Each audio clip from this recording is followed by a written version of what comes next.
Merhabalar, Yükselli Örgülere hoş geldiniz. Şimdi çok kullanışlı, güzel bir çanta öreceğiz. Hem de çok kolay. Basit bir desen üzerinden başlangıç ve bitene kadar aynı deseni örerek çantayı bitiriyoruz. Hatta sapını ördüm ama daha yerine dikmedim. Şöyle göstereyim.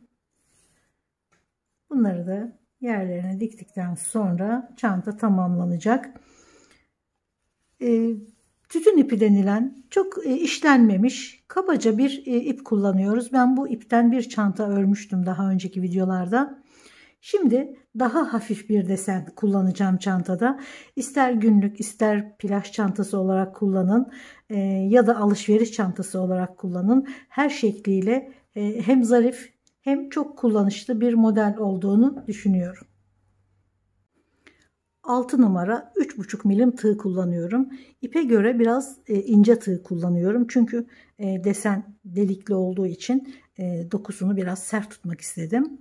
Eliniz çok gevşekse hatta 3 milim bile kullanabilirsiniz. Şurası taban kısmı. Ben bu iple ve bu tığ ile 50 zincir çekerek başladım. Ve 4 desen ördükten sonra bunu 3 sıra devam ettim ve tabanı tamamladım. 28 santime 18 santim ördüm. Bunu tabi siz kendi ölçünüze göre ne kadar genişlikte ne kadar uzunlukta istiyorsanız zevkinize göre örebilirsiniz. Tabii ki kullandığınız ipin kalınlığı da çok önemli. Belki 4 desen değil belki 5-6 desen öreceksiniz daha ince ip kullanıyorsanız. Dediğim gibi ne kadar genişlikte istiyorsanız o kadar örün. Şuradaki genişliği de hemen ölçeyim bir fikir vermesi açısından.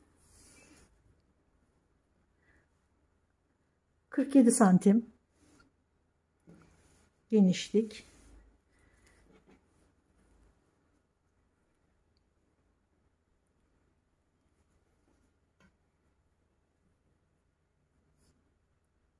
...42 santimde yükseklik. Plaj çantası yapmak istiyorsanız birer desen daha fazla örebilirsiniz. Aynı ipi kullanırsanız tabii ki farklı iplerde farklı sonuçlar çıkıyor. Şimdi hemen taban kısmından başlayarak örelim. Ben tabii ki bunu sadece göstermek için nasıl örüldüğünü göstermek için ufak bir çalışma yapacağım. Yani burada 4 desen örmüştüm ve 3 sıra örmüştüm. Şimdi sadece 2 desene ya da 3 desene 2 sıra öreyim. Şu kadar. Şöyle bir taban örüyorum ve zaten bu da yeterli olur. Basit bir model olduğu için nasıl örüldüğünü küçük bir modelde de rahatla görebiliriz. Daha az zincir çekerek başlıyorum. Şöyle bir tane ilmeği sıkılaştıralım ve üzerine 3 deseni örebilmek için 39 zincir çekiyorum.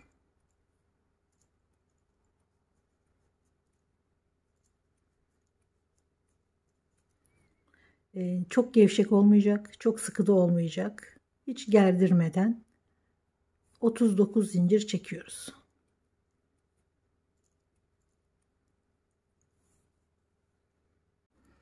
...39 zincir çektim. Şimdi üzerine doluyorum. 1, 2, 3 tane atlayıp 4. zincire ikili trabzan.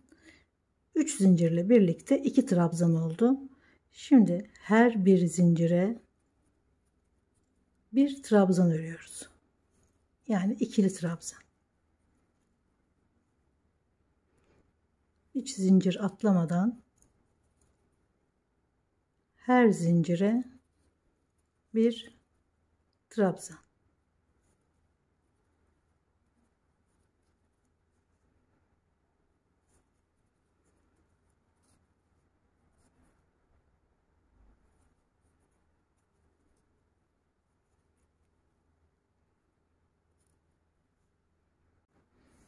...36 trabzan ördüm bu şekilde. Şimdi şuradaki kafesleri örmeye başlıyoruz.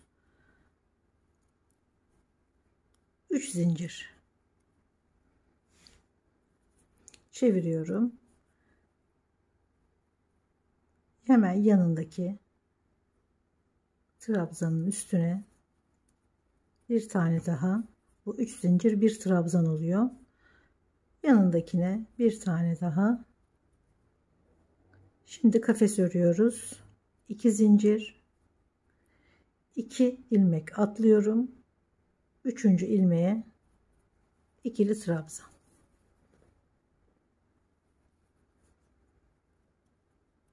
2 zincir, 2 ilmek atlıyorum. 3. ilmeğe trabzan.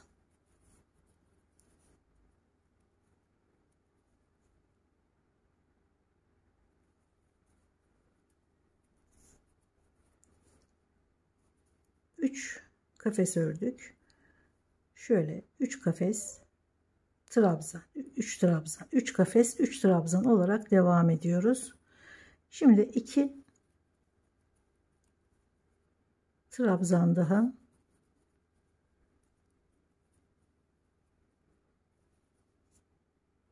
kafesleri örüyoruz. 2 zincir, 2 ilmek atlıyorum. 3. ilmeğe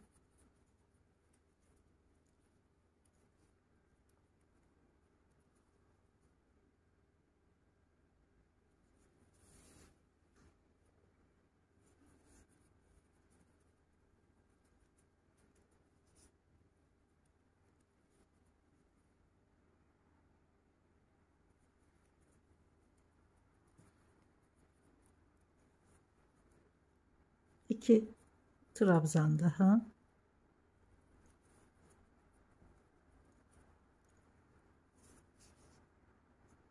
bir desen daha örüyoruz. Üçüncüyü.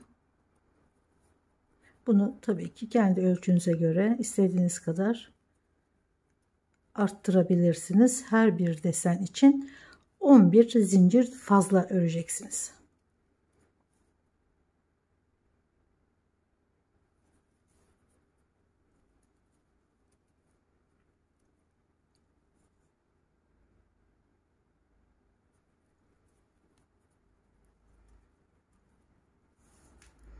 Şöyle 11, 11, 22, 11 tane daha 33.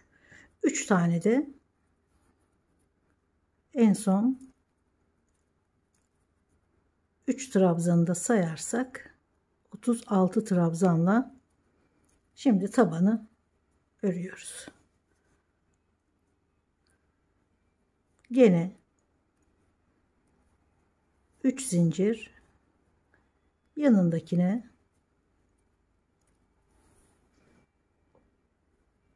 başta çektiğimiz şu 3 zincir trabzanın bir tanesini oluşturuyor. Gene bir alttaki sıranın aynısını örüyoruz. 2 zincir trabzanın üzerine 2 zincir,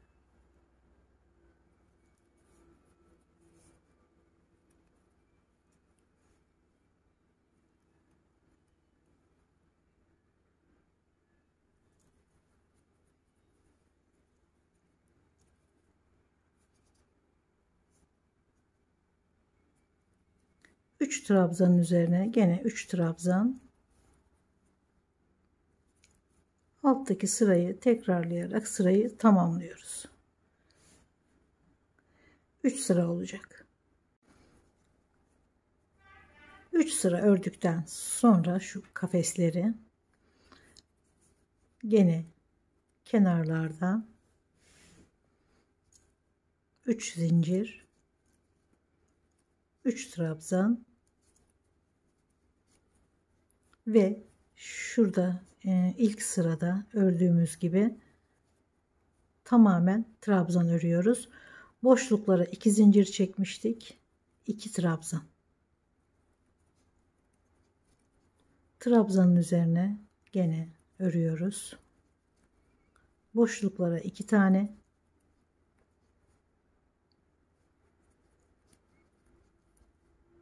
trabzana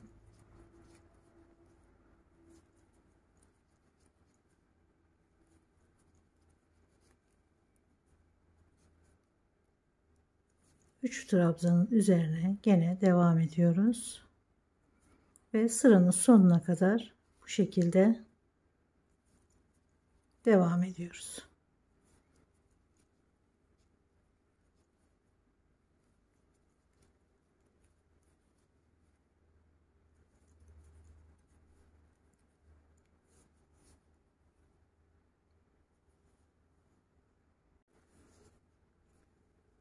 Sırayı tamamladım.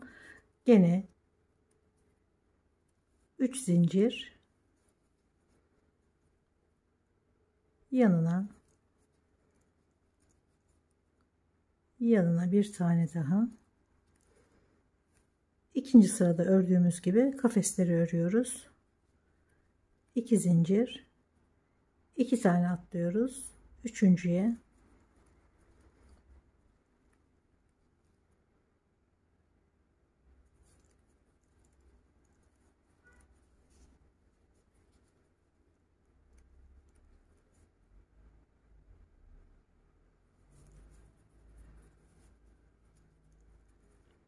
şimdi 3 trabzan,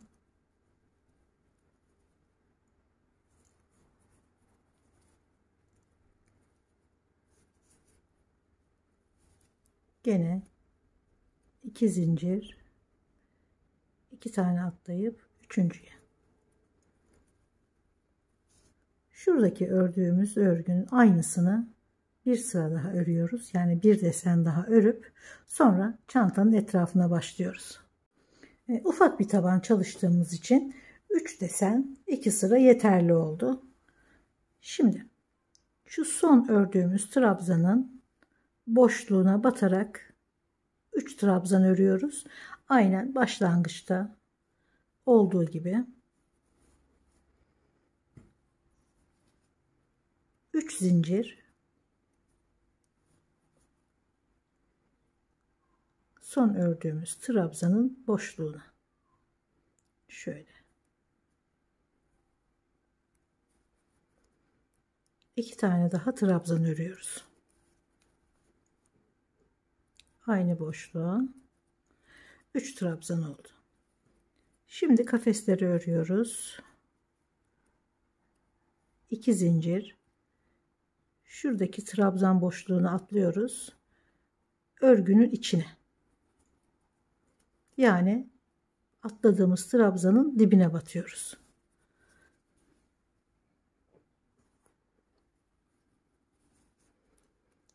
İki zincir, gene buradaki boşluğu atlayıp örgünün içine, trabzanın dibine batıyoruz. Bir tane daha buraya atlıyoruz örgüye. Şimdi bu boşluğa 2 tane daha örüyoruz. 3 trabzanı tamamlıyoruz. 3 trabzan, 3 kafes, 3 trabzan. Buradaki boşluğu atlayıp hemen trabzanın dibine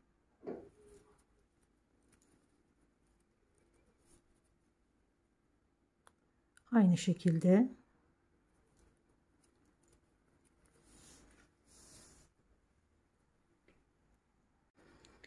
üç trabzan, 3 kafes, 3 trabzan, 3 kafes. Şimdi 3 trabzan örüyoruz. Bir tanesini ördük. Son boşluğun içine 2 tane daha örerek 3 trabzana tamamlıyoruz. Şimdi diğer kenara geçerken araya mutlaka 2 zincir. Bu 4 köşede de bunu öreceğiz. Şu boşluğa battığımız trabzanlar, yani şu içindeki de bir trabzan, çünkü içine battığımız, bunu atlamıyoruz. Sonra ilmek sayısı denk gelmeyecek. 2 zincir çektikten sonra şu araya battığımız trabzanın üzerine de mutlaka bir trabzan örüyoruz. Sonra yanındaki trabzanın üzerine yanındaki trabzan, araya mutlaka 2 zincir. Sonra kafesler. 1 2 atlıyoruz. Üçüncüye 2 zincir, 2 atlıyoruz. Üçüncü ilmeğe birbirine denk gelecek ilmekler. Şurayı dediğim gibi atlarsanız bu trabzanların arasında olan şuradakini trabzanı atlarsanız buraları denk gelmez. Burayı mutlaka unutmadan örün.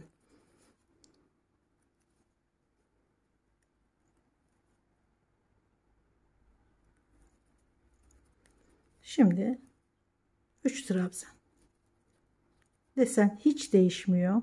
Aynı şekilde devam edeceğiz. Sırayı 3 trabzan, 3 kafes olarak diğer köşeye kadar örüyoruz.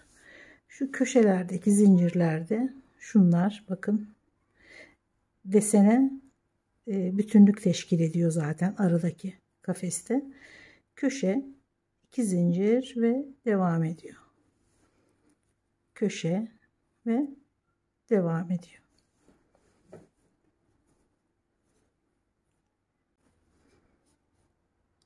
Şimdi diğer kenara geçiyoruz. 3 trabzanla bitirmiştik sırayı. Araya 2 zincir, köşedeyiz çünkü. Ve gene aynı yere bir tane, sonra yanındaki boşluğa 2 tane,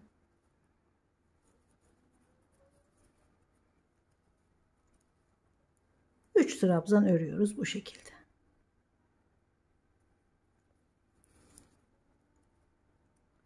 İki zincir, ilk boşluğu atlıyoruz, örgünün içine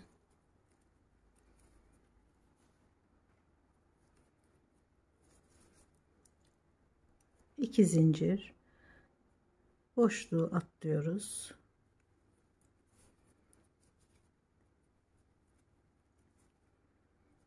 Gene 2 zincir,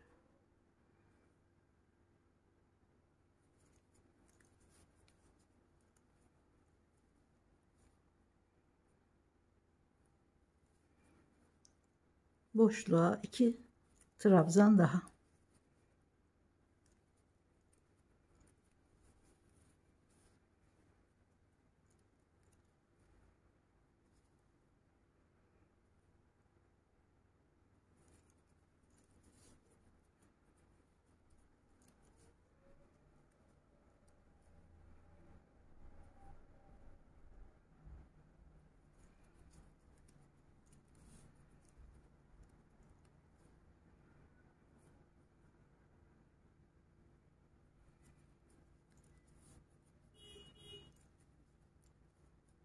Üç kafes ve son boşluğa 2 trabzan daha.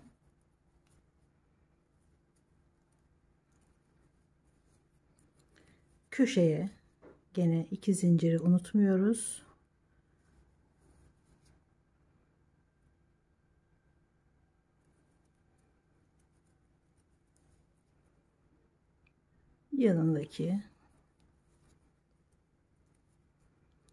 Yanındaki 3 trabzan. Gene 2 zincir, 2 ilmek atlayıp üçüncüye kafes. Aynen 3 trabzan, 3 kafes olarak sırayı tamamlıyoruz. Sıra sonunda 3 kafesten sonra 3 trabzanla bitiriyoruz. İlkini zaten ördük. Yanına ikincisi ve aynı noktaya batarak üçüncüsünü tamamlıyoruz. Araya 2 zincir ve 3 zincirin üçüncüsüne sırayı bağlıyoruz. İlk sırayı ördük. Şimdi desen takip ederek aynen tabanı ördüğümüz gibi hiçbir şey değiştirmeden, hiçbir değişiklik yapmadan örmeye devam ediyoruz. Başlangıç noktamız burası. 3 zincir, yanındaki trabzana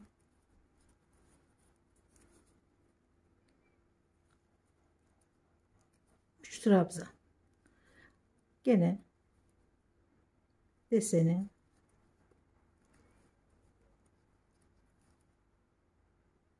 3 trabzan, 3 kafes olarak devam ediyoruz.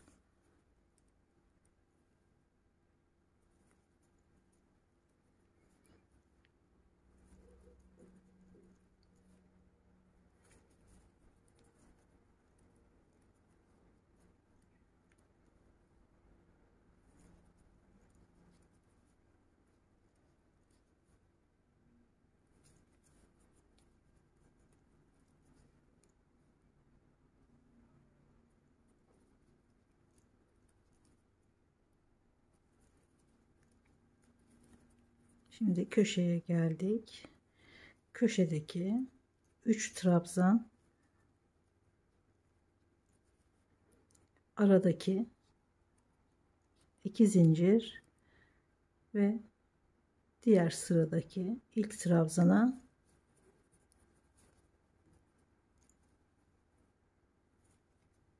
2, 3 devam ediyoruz.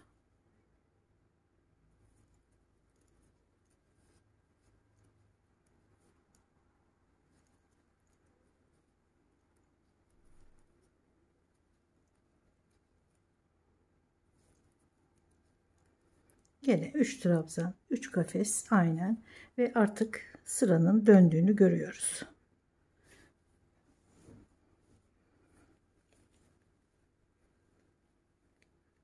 Şu köşe, şimdi biz şu sıradayız ve aynı şekilde hiçbir değişiklik yapmadan 3 kafes ve 3 sıra, sonra tamamı trabzan, gene 3 kafes, tamamı trabzan olarak istediğimiz uzunluğa gelene kadar örmeye devam ediyoruz. Bir desen ördüm. Zaten basit bir model olduğu için sanıyorum anlaşılmıştır. Şimdi sadece trabzanlardan oluşan sırayı ördüm ve sonunda gene köşedeyim. 2 zincirle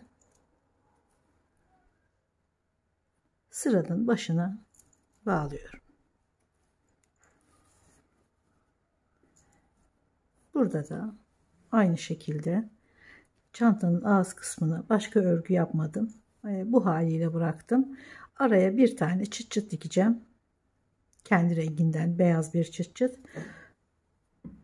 Şu saplar da tam köşelere denk geliyor. Yani örgümüz zaten köşede bitmişti.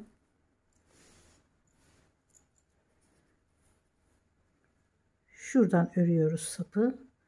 Diğer köşenin olduğu yere dikiyoruz. 3 trabzan, 1 kafes, 3 trabzan üzerinden öreceğiz. Başa gelebilmek için de şöyle 1 2 tane ilmek kaydırıyorum. 3 zincir çeviriyorum. Yanındakine bir tane de yanındakine 3 tane trabzan örüyorum. 2 zincir, yani arada bir kafes ve 3 trabzan.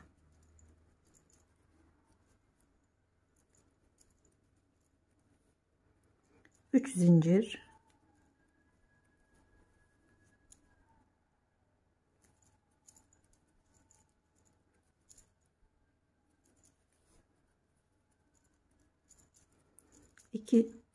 üç trabzan, 2 zincir ve 3 trabzan.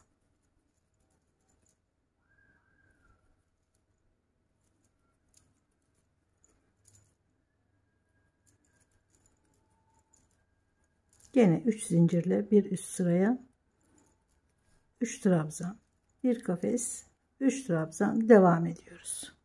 Ben sapı 60 santim ördüm. Çünkü ip öyle pek esneyecek bir ip değil. Ördüğünüz gibi hemen hemen kalabiliyor.